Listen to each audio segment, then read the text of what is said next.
ವೀಕ್ಷಕರೇ, ಅದು ಇದೇ 2024 ಡಿಸೆಂಬರ್ 2ನೇ ತಾರೀಕು. ಅವತ್ತಿನ ದಿನ ಮುಂಜಾನೆ ಒಬ್ಬ ಹುಡುಗ ಮನೆ ಹಿಂದಿನ ಬೀದಿಯಲ್ಲಿ ಆಟವನ್ನು ಆಡುತ್ತಿರುವಾಗ ವಿಚಿತ್ರವಾದಂತಹ ವಸ್ತುವನ್ನ ನೋಡಿದ್ದ.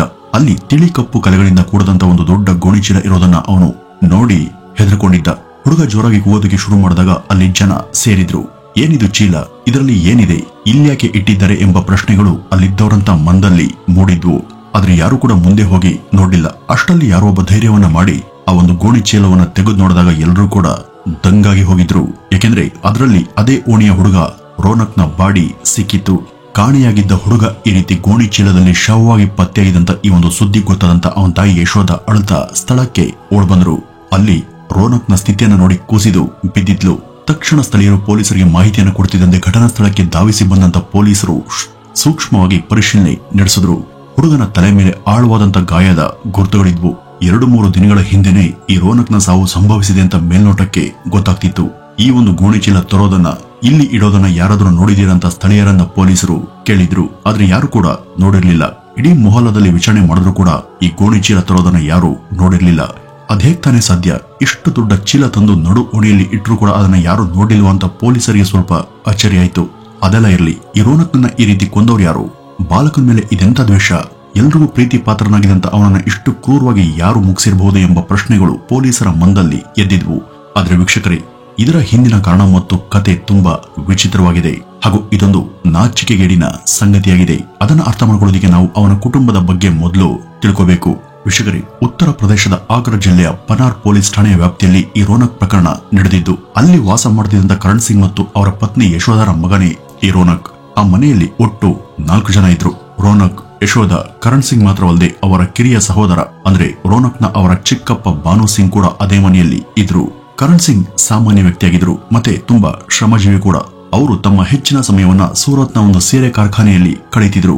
ತಿಂಗಳಿಗೆ 1 ಸಾರಿ ಅಥವಾ 2 ಬಾರಿ ಮಾತ್ರ ಮನೆಗೆ ಬರ್ತಿದ್ದಂತ ಅವರು ಮನೆಯ ಎಲ್ಲಾ ಜವಾಬ್ದಾರಿಗಳನ್ನು ಕೂಡ ನಿಭಾಯಿಸ್ತಿದ್ರು. ತನ್ನ ಮಗ ರೋನಕ್ಗೆ ಯಾವತ್ತೂ ಕೂಡ ಏನು ಕೊರತೆ ಆಗಬಾರ್ದು ಅಂತ ಮತ್ತೆ ಅವನ ಭವಿಷ್ಯ ಉಜ್ವಲ ಆಗ್ಬೇಕು ಅಂತ ಅವರ ಕನ್ಸಿತ್ತು. ಇನ್ನು ಮನೆಯಲ್ಲಿ ಇರ್ತಿದ್ದಂತ ಯಶೋಧ ಸ್ಥಳೀಯರ ಪ್ರೀತಿಗೆ ಪಾತ್ರವಾಗಿದ್ಲು. ಗಂಡ ತಿಂಗಳುಗಟ್ಟಲೆ ಹೊರಗಡೆ ಇದ್ರು ಕೂಡ ಮನೆಯ ಎಲ್ಲಾ ಕೆಲಸಗಳನ್ನು ಕೂಡ ಚಾಚು ತಪ್ಪದೆ ಪಾಲಿಸ್ಕೊಂಡು ಹೋಗ್ತಿದ್ದಂತ ಮಗ ರೋನಕ್ನ ತುಂಬಾ ಕಾಳಜಿಯಿಂದ ಆಕೆ ಸಾಕ್ತಿದ್ಲು. ತನ್ನ ಮೈದುನ ಬಾನು ಸಿಂಗ್ ನಿರುದ್ಯೋಗಿಯಾಗಿದ್ರು ಕೂಡ ಯಾವತ್ತೂ ಅವನಿಗೆ ಆ ಬಗ್ಗೆ ನೋವು ಉಂಟಾಗುವಂತ ಮಾತನ್ನ ಆಡದಂತೆ ಎಲ್ಲ ಕೂಡ ಸರಿದೂಗಿಸ್ಕೊಂಡು ಹೋಗ್ತಾ ಇದ್ಲು. ಇನ್ನು ಈ ರೋನಕ್ ಇಡೀ ಓಣಿಯ ಎಲ್ರಿಗೂ ಅಚ್ಚುಮೆಚ್ಚಿನ ಹುಡುಗನಾಗಿದ್ದ. ನೆರೆಹೊರೆಯವರು ಕೂಡ ಈ ರೋನಕ್ನನ್ನ ತಮ್ಮ ಮಕ್ಕಳಂತಾನೆ ನೋಡ್ಕೊಳ್ತಿದ್ರು. ಎಷ್ಟೋ ಸಲ ಈ ರೋನಕ್ ನೆರೆಹೊರೆಯವರ ಮನೆಯಿಂದಾನೆ ಅವರಿಂದ ಕೈತೂತನ ತಿಂದು ಬರ್ತಿದ್ದ. ಅಷ್ಟರ ಮಟ್ಟಿಗೆ ಆತ ಎಲ್ರಿಗೂ ಬೇಕಾಗಿದ್ದ. ಇನ್ನು ಈ ಕರಣ್ ಸಿಂಗ್ ಊರಿಗೆ ಬಂದಾಗ ನಿರುದ್ಯೋಗಕ್ಕೆ ಸಂಬಂಧಪಟ್ಟಂತೆ ಕರಣ್ ಸಿಂಗ್ ಮತ್ತು ಆತನ ಸಹೋದರ ಬಾನು ನಡುವೆ ಚಿಕ್ಕ ಚಿಕ್ಕ ಜಗಳಗಳು ನಡೀತಾ ಇದ್ವು. ಆತನ ತಮ್ಮ ಬಾನು ಸಿಂಗ್ ಯಾವ ಕೆಲಸವನ್ನ ಮಾಡ್ತಿರ್ಲಿಲ್ಲ. ಹಾಗಾಗಿ ತನ್ನ ತಮ್ಮನ ಜೊತೆ ಅದಕ್ಕೆ ಸಂಬಂಧಪಟ್ಟಂತೆ ಚಿಕ್ಕ ಚಿಕ್ಕ ಜಗಳಗಳು ಆಗ್ತಾ ಇತ್ತು. ಆದ್ರೆ ಈ ಕರಣ್ ತನ್ನ ಸಹೋದರ ತನ್ನ ಜೊತೆ ಇರದೆ ಬೇರೆ ಹೋಗ್ಬೇಕು ಅಂತ ಯಾವತ್ತೂ ಭಾವಿಸ್ಲಿಲ್ಲ. ಏಕೆಂದ್ರೆ ತಾನು ಸೂರತ್ನಲ್ಲಿ ಇದ್ದಾಗ ಮನೆಯ ಸಂಪೂರ್ಣ ಜವಾಬ್ದಾರಿಯನ್ನ ಅವನೇ ತೆಗೆದುಕೊಳ್ತಿದ್ದ. ಯಶೋಧ ಮನೆ ನಡೆಸ್ತಿದ್ರೆ ಭಾನು ಕೂಡ ಅವರಿಗೆ ಹೊರಗಿನ ಸಣ್ಣ ಪುಟ್ಟ ಕೆಲಸಗಳಲ್ಲಿ ಸಹಾಯ ಮಾಡ್ತಿದ್ದ. ಎಲ್ಲವೂ ಕೂಡ ಸುಸೂತ್ರವಾಗಿಯೇ ನಡೀತಿತ್ತು. ನವೆಂಬರ್ 18ರ ದಿನ ಕರಣ್ ಸಿಂಗ್ ಸೂರತ್ನಿಂದ ಕೆಲವು ದಿನ ರಜೆನ ತೆಗೆದುಕೊಂಡು ಮರಳಿ ಬಂದಿದ್ದ. ಆತ ಮರಳಿ ಮನೆಗೆ ಬಂದಾಗ ಸಂತೋಷದ ವಾತಾವರಣ ಇತ್ತು. ಇದು ಕೆಲ ದಿನ ಹೀಗೇನೆ ಮುಂದುವರಿಯಿತು. ವೀಕ್ಷಕರೇ, ಅವತ್ತು ನವೆಂಬರ್ 29ನೇ ತಾರೀಕು. ಮಕ್ಕಳು ಬೀದಿಯಲ್ಲಿ ಆಟ ಆಡ್ತಿದ್ರು. ಎಲ್ಲರೂ ಕೂಡ ತಮ್ಮ ತಮ್ಮ ಕೆಲಸದಲ್ಲಿ ನಿರತರಾಗಿದ್ರು. ಆದ್ರೆ ಈ ದಿನ ಇಡೀ ಓಣಿಯವರ ಪಾಲಿಗೆ ದುಸ್ವಪ್ನವಾಗಿ ಪರಿಣಮಿಸುತ್ತೆ ಅಂತ ಯಾರು ಕೂಡ ಭಾವಿಸಿರ್ಲಿಲ್ಲ. ಯಾಕೆಂದ್ರೆ ಅವತ್ತು ರೋನಕ್ ಪ್ರತಿ ದಿವಸದಂತೆ ತನ್ನ ಸ್ನೇಹಿತರೊಂದಿಗೆ ಆಟ ಆಡೋದಕ್ಕೆ ಹೋಗ್ತಾನೆ. ಮಧ್ಯಾಹ್ನ ಮನೆಯಿಂದ ಹೊರಟಿದಂತ ಅವನು ತನ್ನ ಗೆಳೆಯರ ಜೊತೆ ಆಡೋದನ್ನ ತುಂಬಾ ಜನ ನೋಡಿದ್ರು. ಆದ್ರೆ ಸಂಜೆ ಎಲ್ಲಾ ಮಕ್ಕಳು ತಮ್ಮ ಮನೆಗೆ ಹಿಂದಿರುಗಿದ್ರು. ಈ ರೋನಕ್ ಮಾತ್ರ ಬರ್ಲಿಲ್ಲ. ಅವನ ತಾಯಿ ಯಶೋಧ ಈ ರೋನಕ್ ಮನೆಗೆ ವಾಪಸ್ ಬರದೇ ಇರೋದನ್ನ ಕಂಡು ಆತಂಕರಾದ್ರು. ಹತ್ತಿರದ ಮನೆಗೆಲ್ಲ ತೆರಳಿ ಕೇಳಿದ್ರು. ಆದ್ರೆ ರೋನಕ್ ಸಿಗ್ಲಿಲ್ಲ. ಸುದ್ದಿ ಗೊತ್ತಾದಂತ ಅಕ್ಕಪಕ್ಕದವರು ಕೂಡ ಈ ರೋನಕ್ನನ್ನ ಹುಡುಕಿದ್ರು. ಅಕ್ಕಪಕ್ಕದ ಗಲ್ಲಿಗಳಲ್ಲೂ ಕೂಡ ಹುಡುಕಾಟವನ್ನ ನಡೆಸಿದ್ರು. ಆದ್ರೆ ಎಲ್ಲೂ ಕೂಡ ಈ ರೋನಕ್ನ ಸುಳುವೇ ಇಲ್ಲ. ಆಗ ಬೇರೆ ದಾರಿ ಕಾಣದೆ ಮಾರ್ಕೆಟ್ಗೆ ಹೋಗಿದಂತ ರೋನಕ್ನ ತಂದೆ ಕರಣ್ ಸಿಂಗ್ಗೆ ತಾಯಿ ಯಶೋಧ ಫೋನ್ ಮಾಡಿ ಮಗ ಇನ್ನು ಮನೆಗೆ ಬರ್ದೇ ಇರೋದನ್ನ ತಿಳಿಸ್ತಾರೆ. ಸುದ್ದಿಯನ್ನ ಕೇಳಿ ಗಾಬರಿಯಾದಂತ ಕರಣ್ ಸಿಂಗ್ ಮನೆಗೆ ಬಂದು ಓಣಿಯ ಕೆಲವರನ್ನ ಕರೆದುಕೊಂಡು ಸುತ್ತಮುತ್ತಲ ಎಲ್ಲಾ ಪ್ರದೇಶಗಳಲ್ಲೂ ಕೂಡ ಹುಡುಕಾಟವನ್ನ ನಡೆಸಿದ್ರು. ಪ್ರತಿಯೊಂದು ಬೀದಿಗಳಲ್ಲೂ ಕೂಡ ಹುಡುಕಿದ್ರು. ಇದಕ್ಕೆ ಆಯಾ ಪ್ರದೇಶದ ಸ್ಥಳೀಯರು ಕೂಡ ಸಹಾಯ ಮಾಡಿದ್ರು. ಆದ್ರೆ ಎಲ್ಲೂ ಕೂಡ ಈ ರೋನಕ್ನ ಯಾವುದೇ ಕುರುಹು ಸಿಗ್ಲಿಲ್ಲ. ಎಲ್ಲರೂ ಕೂಡ ಆ ಮುಗ್ಧ ಮಗುವಿನ ಬಗ್ಗೆ ಚಿಂತಿತರಾದ್ರು. ತಡರಾತ್ರಿ ಆದ್ರೂ ಕೂಡ ಈ ರೋನಕ್ ಪತ್ತೆ ಆಗದೆ ಇದ್ದಾಗ ಮರುದಿನ ಬೆಳಗ್ಗೆ ಎದ್ದ ಕೂಡಲೇ ಕರಣ್ ಸಿಂಗ್ ಮತ್ತು ಯಶೋಧ ಇಬ್ರು ಕೂಡ ಪೊಲೀಸ್ ಠಾಣೆಗೆ ಹೋಗಿ ತಮ್ಮ ಮಗ ಕಾಣೆಯಾದ ಬಗ್ಗೆ ದೂರನ್ನ ದಾಖಲಿಸ್ತಾರೆ. ಪ್ರತಿಯೊಬ್ಬ ತಂದೆ ತಾಯಿಯಂತೆ ಯಶೋಧ ಕೂಡ ಮಗನಿಗಾಗಿ ಇಡೀ ರಾತ್ರಿ ಹುಡುಕಿ ನಿದ್ದೆ ಕೂಡ ಮಾಡದೆ ಕಂಗಾಲಾಗಿದ್ಲು. ಹೊತ್ತು ಮುಖವೆಲ್ಲ ಬಾಡು ಹೋಗಿತ್ತು. ಪೊಲೀಸರು ಈ ರೋನಕ್ನ ಫೋಟೋಗಳನ್ನ ಹತ್ತಿರದ ಎಲ್ಲಾ ಪೊಲೀಸ್ ಠಾಣೆಗೆ ಕಳುಹಿಸಿ ಅವನನ್ನ ಹುಡುಕುವಂತ ಕಾರ್ಯಾಚರಣೆಯನ್ನ ತಕ್ಷಣನೇ ಶುರು ಮಾಡಿದ್ರು. ಚಿಕ್ಕ ಹುಡುಗನಾಗಿದ್ರಿಂದ ಕಾಯುವಂತ ಪರಿಸ್ಥಿತಿ ಇರಲಿಲ್ಲ. ನವೆಂಬರ್ 30ನೇ ತಾರೀಕು ಇಡೀ ದಿನ ಕುಟುಂಬದವರು ಮತ್ತೆ ಪೊಲೀಸರು ಹಾಗೂ ಸಾರ್ವಜನಿಕರ ಸಹಾಯದೊಂದಿಗೆ ಕಾಣೆಯಾದಂತ ಹುಡುಗನನ್ನ ಹುಡುಕುವಂತ ಎಲ್ಲಾ ಪ್ರಯತ್ನವನ್ನು ಕೂಡ ಮಾಡಲಾಯಿತು. ಆದರೆ ಯಾವುದಕ್ಕೂ ಕೂಡ ನಿರ್ದಿಷ್ಟ ಸುಳಿವು ಸಿಗ್ಲಿಲ್ಲ. ನಂತರ ಡಿಸೆಂಬರ್ 1ನೇ ತಾರೀಕು ಈ ರೋನಕ್ ನಾಪತ್ತೆಯ ಹಿಂದಿನ ಕಾರಣಗಳನ್ನ ಹುಡುಕೋದಿಕ್ಕೆ ಪೊಲೀಸರು ಶುರು ಮಾಡಿದ್ರು. ಅವರ ಕುಟುಂಬ ಯಾರೊಂದಿಗಾದ್ರೂ ಜಗಳವನ್ನ ಮಾಡ್ಕೊಂಡಿದ್ಯಾ, ಯಾರ ಜೊತೆಗಾದ್ರೂ ಯಾವುದೇ ವಿಷಯಕ್ಕಾದ್ರೂ ವಿವಾದಗಳು ಇದೆಯಾ, ಅವ್ರ ಮೇಲೆ ಸೇಡನ್ನ ತಿಳಿಸ್ಕೊಳ್ಳೋದಿಕ್ಕೆ ಇಂಥ ಘಟನೆ ಅಥವಾ ಅಂತ ವ್ಯಕ್ತಿ ಯಾರಾದ್ರೂ ಇದ್ದಾರಂತ ತನಿಖೆಯನ್ನ ನಡೆಸಿದ್ರು. ಆದ್ರೆ ಅಲ್ಲಿದ್ದಂತ ಅಕ್ಕಪಕ್ಕದವರು ಹಾಗೇನಿಲ್ಲ, ಅವರು ಎಲ್ಲರ ಜೊತೆ ಚೆನ್ನಾಗಿದ್ದಾರೆ, ಅವರು ಯಾರ ಜೊತೆನೂ ಜಗಳವನ್ನ ಮಾಡ್ಕೊಂಡಿಲ್ಲ ಅಂತ ಅಕ್ಕಪಕ್ಕದವರು ಹೇಳಿದ್ರು. ಆದ್ರೆ ಯಶೋಧ ಮಾತ್ರ ಹಿಂದಿನ ಗಲಿಯ ಒಬ್ಬರ ಮೇಲೆ ಅನುಮಾನ ಪಟ್ಟಿದ್ಲು. ಅವರು ಯಾವಾಗ್ಲೂ ನಮ್ ಜೊತೆ ಜಗಳ ಆಡ್ತಿರ್ತಾರೆ, ನಮ್ಮ ಮಗನನ್ನ ಅವರೇ ಅಪಹರಿಸಿರ್ಬೋದು ಅಂತ ಹೇಳಿದ್ಲು. ಅವಳ ಅನುಮಾನದಂತೆ ಪೊಲೀಸರು ಅಲ್ಲಿ ಹೋಗಿ ವಿಚಾರಣೆಯನ್ನ ನಡೆಸಿದ್ರು. ಅವರ ಮನೆಯ ಮೂಲೆ ಮೂಲೆಯನ್ನ ಚೆಕ್ ಮಾಡಿದ್ರು. ಆದ್ರೆ ವಿಚಾರಣೆಯ ಸಮಯದಲ್ಲಾಗ್ಲಿ ಅಥವಾ ಸರ್ಚ್ ಅನ್ನ ಮಾಡುವಂತ ಸಮಯದಲ್ಲಾಗ್ಲಿ ಪೊಲೀಸರಿಗೆ ಅವ್ರ ಮೇಲೆ ಯಾವುದೇ ರೀತಿಯ ಅನುಮಾನ ಬರಲಿಲ್ಲ. ನಂತರ ಇಡೀ ಓಣಿಯ ಎಲ್ಲಾ ಮನೆಗಳನ್ನು ಕೂಡ ಶೋಧನೆ ನಡೆಸುವಂತ ಕೆಲಸಕ್ಕೆ ಕೈ ಹಾಕಿದ್ರು. ನಿಮ್ ಮೇಲೆ ನಾವು ಅನುಮಾನ ಪಡ್ತಿಲ್ಲ, ಆದ್ರೆ ಚಿಕ್ಕ ಮಗುವಿನ ಪ್ರಕರಣ ಆಗಿರೋದ್ರಿಂದ ಗಂಭೀರವಾಗಿ ತೆಗೆದುಕೊಳ್ಬೇಕು. ನಿಮ್ಗೆಲ್ಲ ರೋನಕ್ ಬೇಕಾದ ಹುಡುಗನಾಗಿದ್ದ, ಆದ್ರೂ ನಾವು ಒಂದ್ಸಲ ಎಲ್ಲರ ಮನೆಯನ್ನ ಚೆಕ್ ಮಾಡಿದೀವಿ, ದಯವಿಟ್ಟು ಎಲ್ಲರೂ ಕೂಡ ಸಹಕರಿಸಿ ಅಂತ ಪೊಲೀಸರು ವಿನಂತಿ ಮಾಡ್ಕೊಂಡ್ರು. ಅದಕ್ಕೆ ಸ್ಥಳೀಯ ಎಲ್ಲರೂ ಕೂಡ ಸಹಕಾರವನ್ನ ಕೊಟ್ರು.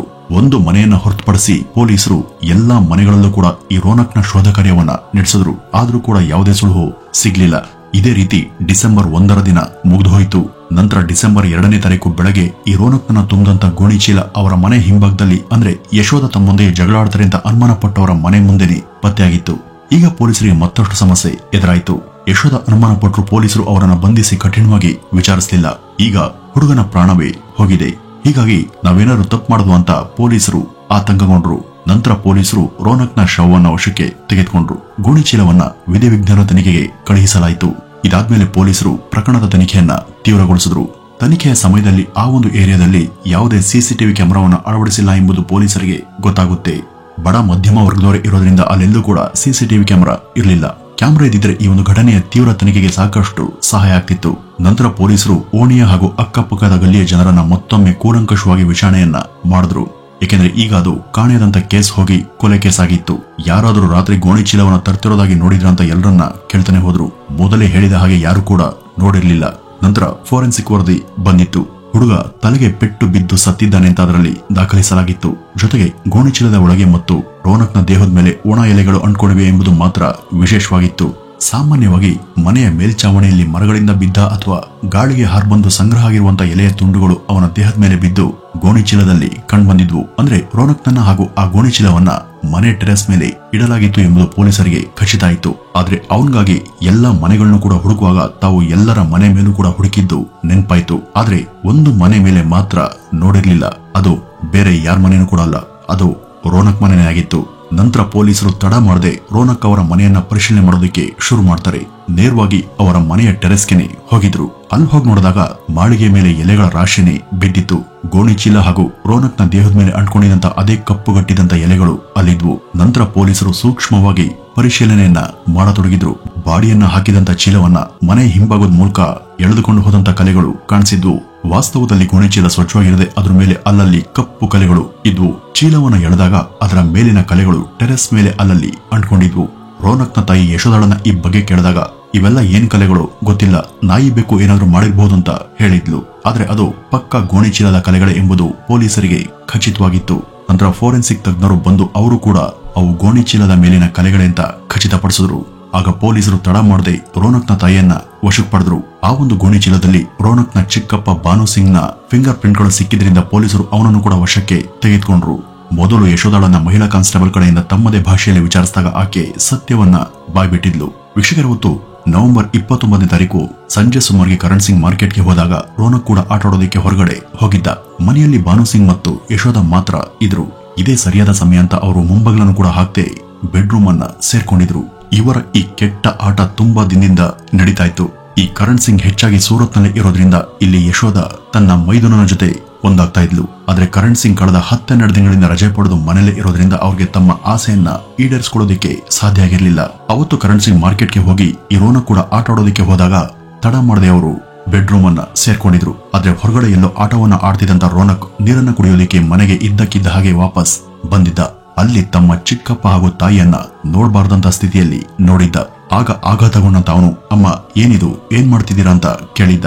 ಗಾಬರಿಗೊಂಡಂತ ಅವರು ಎದ್ದು ಬಿದ್ದು ಬಟ್ಟೆನ ಧರಿಸಿ, ಏನಿಲ್ಲ, ನೀನು ಒಳಗಡೆ ಹೋಗಿ ನೀರನ್ನು ಕುಡಿ ಅಂತ ಹೇಳ್ಕಳಿಸಿದ್ಲು.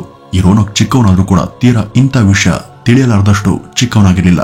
ಇದು ಗೊತ್ತಾದ್ಮೇಲೆ ಯಶೋಧ ಅವನ್ಗೆ ಕುರ್ಕುರೆ ಪ್ಯಾಕೆಟ್ ಅನ್ನ ಕೊಟ್ಟು ಯಾರಿಗೂ ಕೂಡ ಹೇಳ್ಬೇಡ ಅಂತ ವಿನಂತಿ ಮಾಡ್ಕೊಂಡ್ಲು. ಆದ್ರೆ ಆ ಹುಡುಗ, ಇಲ್ಲ, ನಾನು ಅಪ್ಪ ಬಂದ್ಮೇಲೆ ಎಲ್ಲವನ್ನೂ ಕೂಡ ಹೇಳ್ತೀನಿ ಅಂತ ಸ್ಪಷ್ಟವಾಗಿನೇ ಹೇಳಿದ್ದ. ಆಗ ಗಾಬರಿ ಬಿದ್ದಂತ ಇಬ್ರು ಏನ್ ಮಾಡ್ಬೇಕು ಅಂತ ತೋಚ್ಲಿಲ್ಲ. ಅವನು ತನ್ನ ತಂದೆಗೆ ಇದನ್ನೆಲ್ಲ ಹೇಳಿದ್ರೆ ರಹಸ್ಯ ಬಹಿರಂಗಗೊಳ್ಳುತ್ತೆ, ನಮ್ಮ ಮನೆ ಒಡೆದು ಹೋಗುತ್ತೆ, ನನ್ಗೆ ಈ ಮನೆಯಲ್ಲಿ ಸ್ಥಾನ ಇರೋದಿಲ್ಲ ಅಂತಾಕೆ ಯೋಚಿಸಿದ್ಲು.